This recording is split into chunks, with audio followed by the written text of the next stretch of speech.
Your body is a మీరెరుగున temple of the Holy Spirit God. దేవుడు నీకు నాకు ఇచ్చిన మన దేహములు దేవునికి ఆలయంగా ఉన్నాయని మనం హెచ్చరించబడుతున్నాం. Yeah, where do God lives now? ఎక్కడ దేవుడు నివసిస్తాడంటే Not in Jerusalem, యెరూషలేములో కాదు, not on the mountain, పర్వతాల మీద కాదు, not on these buildings. ఈ యొక్క భవంతుల్లో కాదు గాని Where do God lives now? ఎక్కడ ప్రభువు నివసిస్తాడంటే 1 Corinthians chapter 6 verse 19. 1 కొరింథీ 6వ అధ్యాయం In 19వ వచనం ప్రకారం, our body, in my body the Lord lives.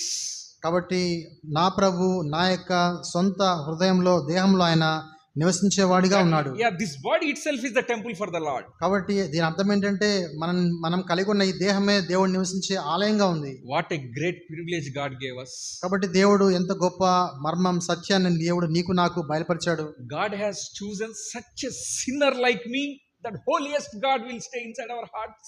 కాబట్టి ప్రభువైన యేసుక్రీస్తు వారు పాపి అయిన స్త్రీకి ఆ యొక్క సత్యాన్ని